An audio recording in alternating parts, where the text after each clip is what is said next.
박은석 법인장님부터 진행을 하겠습니다. 박은석 법인장님. 네, 안녕하세요. 인도법인 곽은석 법인장입니다. 저는 인도에 2008년에 들어와서 지금 한 17년째 인도에서 사업을 설계업을 하고 있는 중이고요. 그동안에 인도에서 크고 작은 주로 저는 한국 기업들, 한국의 제조기업들을 대상으로 설계업을 하고 있었고요. 그래서 지난 한 17, 8년 동안 인도에서 한 5, 60개 정도의 공장을 설계를 해왔고 진행하고 있는 중입니다. 그래서 그 중에는 저한테 제일 큰 고객은 그 삼성전자가 인도에 공장이 두 지역에 공장이 있습니다. 첸나이하고 노이다에 있는데 그 양쪽 공장을 제가 지난 17년간 계속 증설이 있을 때마다 제가 설계를 맡았죠. 그게 저한테는 가장 큰 고객이고요. 그 외에도 이제 제조업들, 현대자동차 계열사를 비롯해서 만도, 롯데, 두산 등등 한 50개 이상을 설계를 해온 것 같습니다. 그래서 인도에 한국 설계사무소가 한 2개 정도밖에 없기 때문에 제가 이렇게 달라서 그랬다기보다 워낙 없다 보니까 경쟁자가 없으니까 인도에 그동안 있었던 프로젝트의 절반 정도는 제가 수행을 해오고 있었던 것 같습니다. 그래서 앞으로도 제가 힘이 닿는 한 인도에서 설계하는 그 프로세스만큼은 제가 자신 있게 진행할 수 있다라고 자신할 수 있을 것 같습니다. 자, 인도라는 나라는 모르는 사람이 없을 만큼 지금 현재 굉장히 떠오르는 나라이고 잠재력이 가장 높은 나라로 인식이 되고 있습니다. 그리고 최근에 정말 한 10년, 15년 사이에 엄청난 속도로 발전을 해서 여러 가지 면에서 두각을 나타내고 있습니다. 예를 들어서 GDP 순위 세계 5위 정도 안에 드는 나라가 됐고요. 불과 몇 년 사이에.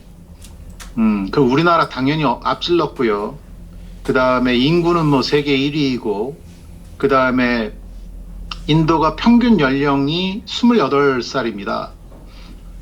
그 얘기는 노동력이 엄청나다는 얘기죠. 세계 주요 국가 중에 가장 평균 연령이 젊은 나라로 속한다고 보시면 됩니다. 게다가 그들이 대부분 영어가 소통이 됩니다.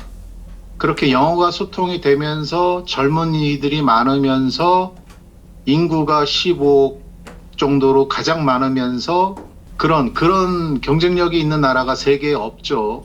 향후 10년 후에는 G2가 될 거로 예상하고 있고 그걸 목표로 달려나가고 있는 나라라고 보시면 됩니다. 지금 현재도 경제 성장률이 전 세계가 지금 그 사이에 코로나도 있었고 전쟁 여파도 있어서 엎치락뒤치락 하고 있었던 순간에도 인도는 항상 7% 내지 8% 경제 성장률을 계속 유지하고 있었고요. 올해 조금 주저앉았다고 보이는 게 6%대를 유지할 거로 전망하고 있습니다. 그 정도로 지금 GDP가 세계 5위인 나라가 경제 성장률이 7, 8%를 유지한다라는 건 굉장한 수치이고요. 정말 앞으로 10년 후에는 이들 희망대로 세계 G2가 될 거로 예상하고 있는 나라입니다.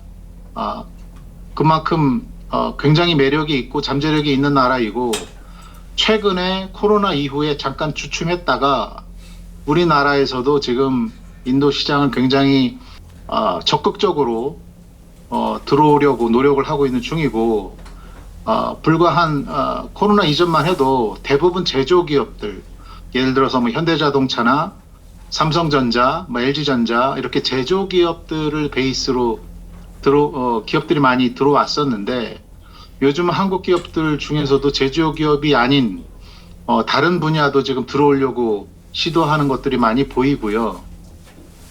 근데 이제 한국 기업들은 그래도 지금까지는 제조기업이 줄을 이루면서 들어오고 있었는데 사실 그래서 한국 사람들은 인도가 마치 제조업이 다인 것처럼 생각을 하는데 실제로 인도를 잘 들여다보면 제조업뿐만 아니라 그 소위 말하면 화이트 칼라들, 그 R&D 기업들도 굉장히 많이 들어오고 있습니다.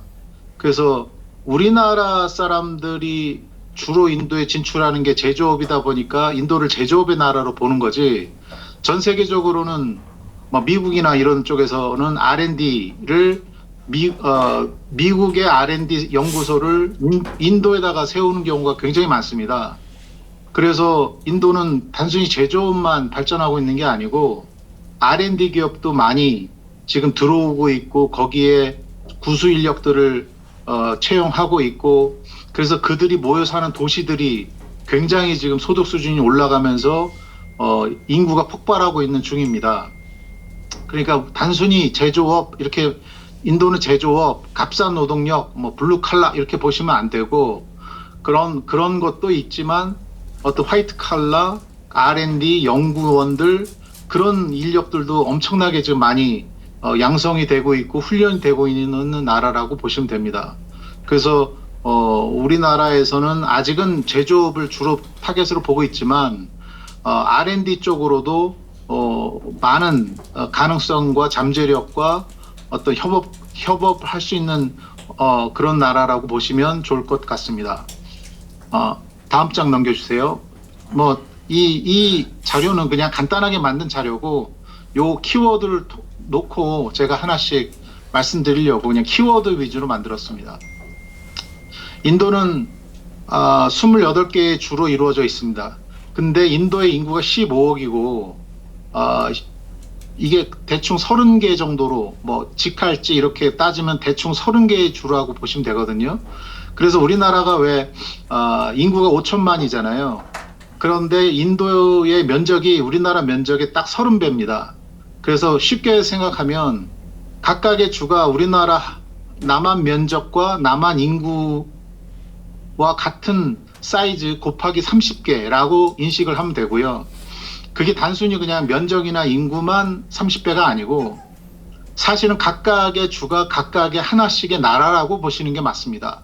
그래서 인도는 각각 다른 30개의 나라가 모여있는 연합체라고 인식을 하시는 게 가장 정확한 방식입니다. 그래서 우리가 잘 모를 때 인도는 그냥 하나의 나라라고 생각해서 뭐 중앙정부를 공략하면 되는 줄 알고 움직이는데 실제로는 인도는 연방제 국가이고 예를 들어서 중앙정부에서 어떤 시행을 하고 싶어도 지방정부에서 그거를 부정하면 그 시행이 이루어지지 않습니다. 그래서 인도는 중앙정부의 어떤 파워보다는 지방제로서의 파워가 훨씬 더 강력하기 때문에 우리가 예를 들어서 뭔가 사업을 시작할 때도 중앙정부의 어떤 우리가 아는 뭐 모디 총리랑 협의했다고 일이 진행되는 게 아니고 예를 들어서 제가 있는 타밀나두 주면 타밀나두 주의 주지사하고 딜을 해서 메이드 시키는 게 오히려 더 효과적입니다. 그렇게 인식을 하시는 게 맞을 것 같고요. 그리고 인도는 전 세계 최대의 민주주의 국가라고 부르짖고 있고 표면상으로는 영국의 영향을 받은 세계 최대 민주주의 국가가 맞습니다. 표면상으로는. 근데 실질적으로는 각 주마다의 성격이 가장 강하기 때문에 각 주의 주지사는 사실은 거의 어떤 의미에서는 독재자 같이 굉장한 권력을 가지고 그 주를 통치하거든요. 그러다 보니까 강력한 통치 플러스 강력한 어떤 뭐라 그러지 그 부패 이런 것들이 다 병행되어 있습니다. 그래서 겉으로 보면은 굉장히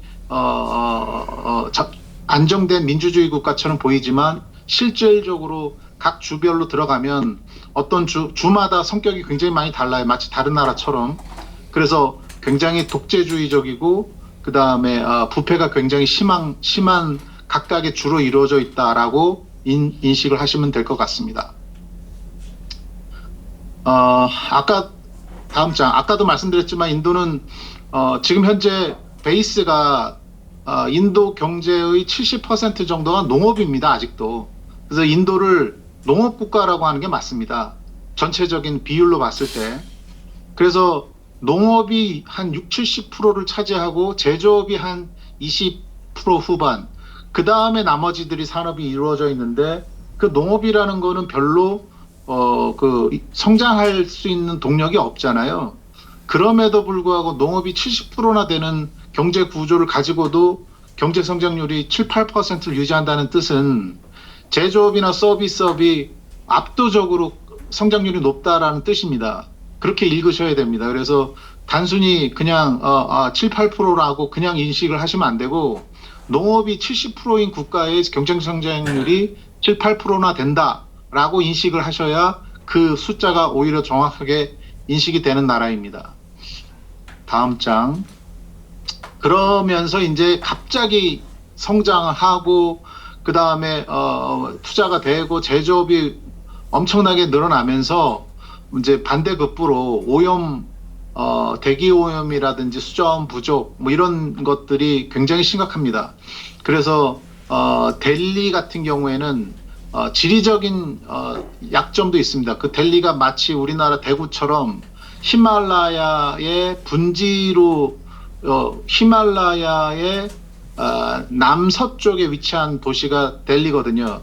그러니까 거기서 팬 현상이 일어나면서 그 공기가 빠져나가질 않아서 특히나 겨울철이 되면 그 오염의 심각성이 아마도 전 세계 탑을 찍을 정도로 오염 공기가 굉장히 안 좋습니다. 그래서 지금 현재 인도의 문제점, 고민거리 중에 하나가 그 엄청나게 심각한 대기 오염도 인도가 가지고 있는 가장 큰 문제점 중에 하나고요. 그 다음에 이제 뭐 기타 등등 이런 그 막 발전하려고 하는 국가들이 막 그러니까 좀 약간 환경을 별로 신경 쓰지 않으면서 계속 뭔가를 만들어내면서 생기는 문제들, 예를 들어서 인프라가 없거나 각종 비리 때문에 누수가 막 생긴다거나, 그래서 인프라가 깔리지 않으니까 투자도 잘 안 되는 단점이 있는 거에 비해서 아까 처음에 말씀드린 장점들이 많다 보니까 투자들이 많이 이루어지는데 그 투자가 이루어지는 거에 반면 그 아까 말씀드린 단점들이 그 속도만큼 해결되지 못하고 막 끌려가는 그런 형국입니다. 그래서 투자는 많이 일어나는데 인프라 속도는 되게 늦고, 그러다 보니까 뭔가 이게 어긋나면서 약간의 문제들도 많이 생기고 사회 이슈도 많이 발생하고 그런 일들이 막 벌어지고 있는, 좀 이렇게 좀 어지럽죠. 지금 현상은 되게 어지럽다 이렇게 보시는 게 맞을 것 같습니다. 다음은 뭐 인도의 문화는 사실은 인도가 아시겠지만 굉장히 오래된 인더스 문명, 세계 4대 문명 중에 하나로 불리울 정도로 오래된 문화를 가지고 있고, 뭐 철학, 뭐 여러 가지 의미에서 전 세계에서 인도의 어떤 문화라든지 예술 이런 게 되게 오래되어 있다라고 인지가 되어 있습니다만, 거기에 반해서 사실은 현재에 내세울 만한 것들이 많이 없습니다. 그 이유는 잘 아시겠지만 그 식민지, 오랜 식민지, 특히나 영국의 식민지 시절을 겪으면서 인도가 많이 가난해졌습니다. 그래서 그 가난을 그러니까 2차 대전 끝나고 인도가 이제 해방이 되면서 그 나라가 이제 갑자기 이제 인도의, 그러니까 영국의 그 속국에서 벗어나면서 발전할 수 있는 기회가 있었는데, 그거를 그 해방 때 그 초대 총리가 네루라고 하는 총리가 이제 초대 총리로 당선이 됐는데, 그 네루 집안이 2차 세계대전 이후에 한 60년간 네루와 네루의 딸과 그 다음에 뭐 아들, 그 손자와 이 네루 집안이 전부 그 총리 역할을 하면서 인도를 지배했는데, 그 네루 집안의 사상이 사회주의적인 사상을 가지고 있었습니다. 그래서 인도가 해방 후 한 60년간을 폐쇄 정치를 했고 외부의 개혁 개방을 하지 않았습니다. 그 바람에 발전이 없었죠. 해방 이후에 발전이 없었습니다. 그러니까 안 그래도 그 2차 대전 전까지 영국의 식민지를 지배당하면서 한 200년간 그 인도의 부가 많이 영국으로 빠져나가서 가난해졌는데 그러고 해방이 된 이후에 60년간도 사회주의 사상인 그 총리 때문이라고 표현하는 게 맞겠네요. 때문에 인도가 발전이 더뎠죠.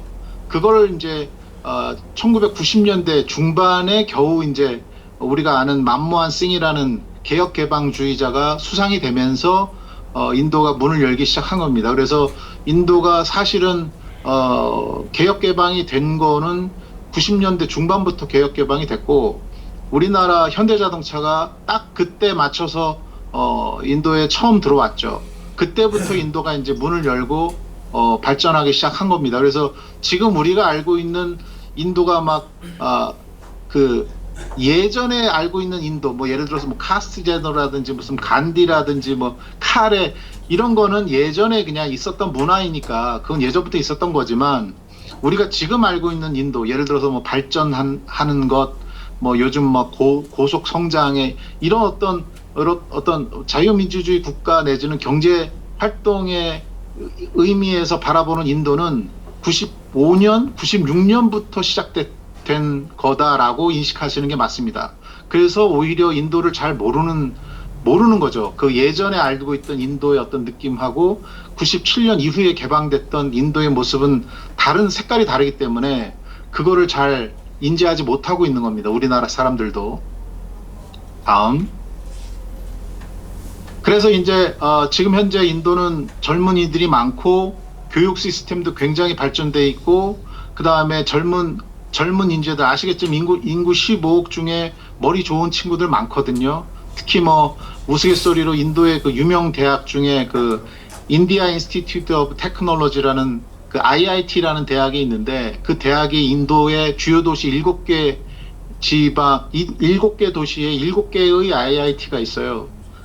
그 IIT 출신들은 우스갯소리로 IIT 떨어지면 MIT 들어간다라고 할 정도로 굉장히 들어가기도 어렵고, 일단 들어가서 졸업을 하면 전 세계 어디에다가도 취직이 가능할 정도로 우수 인력들이 배출이 되는 나라이고, 그러다 보니까 그들이 또 외국에 나가서도 일을 하면서 잘 아시겠지만 세계 다국적 기업들의 CEO들도 많이 하고 있고, 그 다음에 인도 내에서도 우수 인력들이 많다 보니까 그 네트워크들이 발전이 돼서 아까 말씀드린 서구권의 미국이나 이런 쪽에서는 예를 들어서 실리콘밸리에 A라는 회사가 IT 기업을 육성하면서 자기가 네트워크가 있었던 뭐 대학 친구든지 뭐 이런 네트워크가 있었던 인도 친구들 보고, 야 그럼 너 인도에서 그 우리 지사를 하나 만들어서 회사를 24시간 운영하자, 이런 시스템으로 가동하는 경우가 많은 거죠. 예를 들자면.